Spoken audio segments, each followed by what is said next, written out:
کھڑا ہوا ہے اور وہ ساری باتیں وہاں پہنچاتا ہے.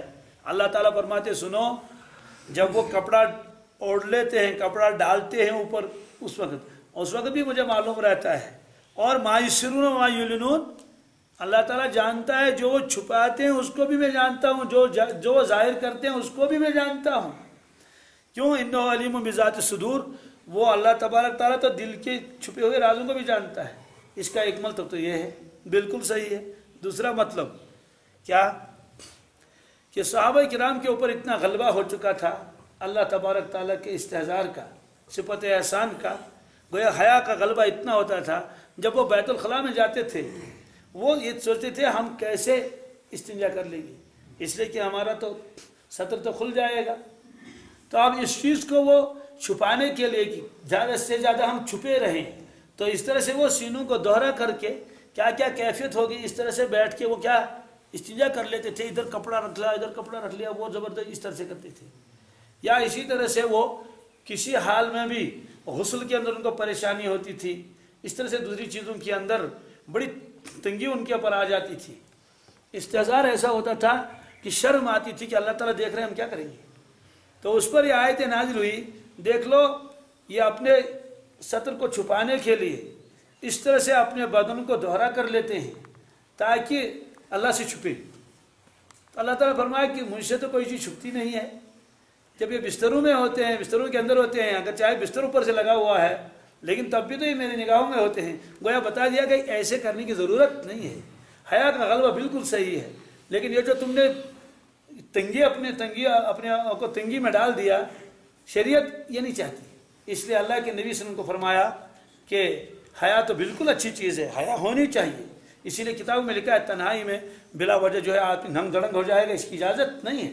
حیا کا غلبہ حضرت عثمان غنی رضی اللہ تعالیٰ عنہ کے بارے میں لکھا ہے کہ اتنا حیا کا غلبہ ہوتا تھا کبھی آپ نے برہنہ نہایا نہیں، تہبند لگا کے نہاتے تھے. کسے؟ خود اللہ کے نبی صلی اللہ علیہ وسلم کا بھی یہ عالم تھا، تہبند لگا کے نہاتے تھے. ہاں اجازت تو دے دی ہے فقہاء نے کہ جو غسل خانہ بالکل بند ہو، چاروں طرف سے بند ہو، کسی کے دیکھنے کا احتمال نہیں ہو، وہاں آدمی برہنہ ہو جائے، قبلے کی طرف رخ نہ کر لے، اس کا احترام ضروری ہے. نیچے بیٹھ کے آپ پانی ڈال لے گا تو کر لے گا، تو غسل اس کی اجازت ہے. مطلب یہ ہے کہ اس وقت بھی آدمی کہے گا کہ مجھے دیکھتا تو کوئی نہیں لیکن اللہ تعالیٰ دیکھتا ہے، اب میں کیسے کپڑے نکالوں گا، پھر تو ایک کپڑا بھی نہیں نکال سکتا. اصل وجہ یہ ہے کہ اتنا استحضار ہو چکا تھا صفت احسان کا. اب اندازہ لگائیے ایسے لوگوں کو کاروبار کے اندر، دوسری چیزوں کے اندر کتنا غلبہ رہے گا اور کتنا استحضار رہے گا اللہ تبارک تعالیٰ کا. ایک صفت احسان کی کتنی اونچی کیفیت ہے. یہ نہیں کہ صرف نماز میں ہی، البتہ نمازوں سے یہ شروع ہوگا. کس سے؟ نماز اور تلاوت میں یہ شروع ہوگا کہ میرا پروردگار مجھے دیکھ رہا ہے. آپ دیکھ لیجئے، آپ صرف 10 منٹ اس کا تجربہ کر لیجئے، ٹوٹل 10 منٹ، پھر ایک منٹ بڑھاتے رہیے. کیسے بڑھانا ہے؟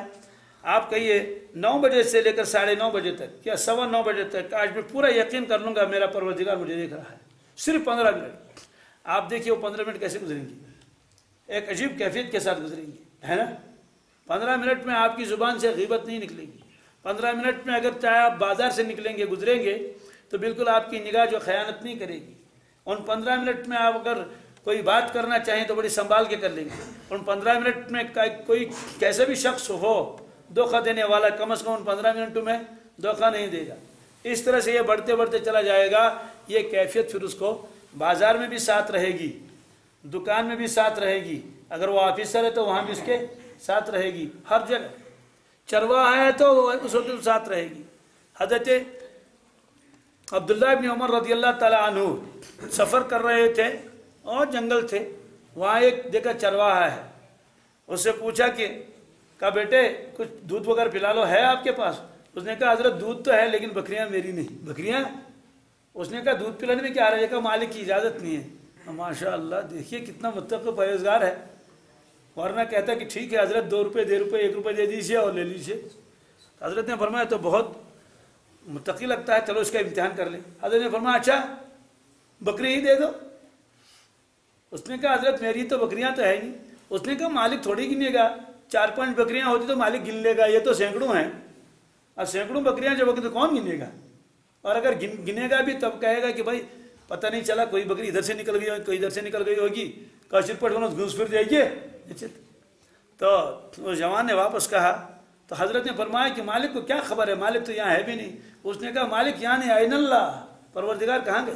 اللہ کا، اللہ نہیں دیکھ رہا ہے۔ تو حضرت نے فرمایا مجھے بڑا تعجب ہو گیا، ہے تو چرواہا لیکن اتنا متقی پرہیزگار۔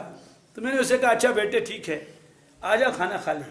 تو میں نے اپنی وہ روٹیوں کا بھی جو بھی تھا دو ناشتہ دان اس کو کھول کے میں نے اسے کہا آ جا بیٹے، تو آ جا کھا لو۔ جوان تھا، اس نے کہا حضرت میرا تو روزہ ہے، میرا تو، اس نے کہا اللہ کے بندے نہ رمضان ہے آج، نہ اور کوئی ایسا دن ہے، ایامی 20 13 14 15 یہ بھی نہیں ہے، تو آج روزہ کیسا؟ انہوں نے کہا حضرت میرے اوپر کوئی مشقت تو ہے ہی نہیں، یعنی مشقت والا کام تو ہے ہی نہیں، بس بھیڑ بکریاں چلا رہا ہوں۔ میں نے سوچا کہ دن میں تو ادھر ہی کو رہتا ہوں، کیوں نہ روزہ رکھ لوں اور یہ دن میرے کام آئیں گے۔ اور یہ قرآن پاک کی ایک آیت ہے کہ کلو وشربو، کھاؤ اور پیو، فیما اسلفتم فی الایام الخالیہ، جو کچھ دنیا کے دنوں میں تم نے کر لیا تھا۔ تو بڑے حیران ہو گئے۔